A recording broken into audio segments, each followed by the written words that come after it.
《山海經》裏邊提到，崑崙之墟，百神所在。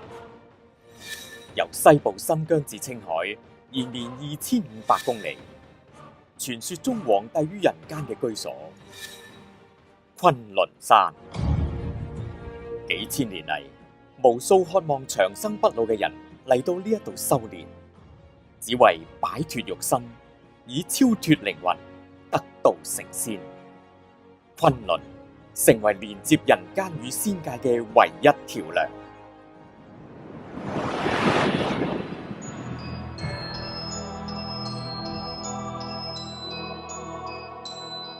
20世紀70年代，崑崙山嘅另一邊，瑞士崑崙標製標師 Vincent Calabrese 醉心鑽研技藝，創製出一款擺脫傳統標殼牢籠，呈現機心靈魂嘅獨特腕錶——金橋錶。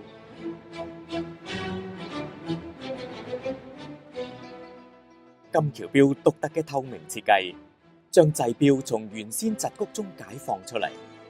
佢嘅設計一反繁多組件嘅潮流，將組件數量減少，甚至放棄錶盤。直線型機芯只係喺12點同6點位置與錶殼相連，如同將天地連結。腕錶揭示咗錶嘅運作，但係仍然保留住一種神秘感。外觀嘅虛無全稱，多得超凡嘅工藝技術。呢款腕錶一面世，即刻喺日內瓦國際發明展獲得1等獎。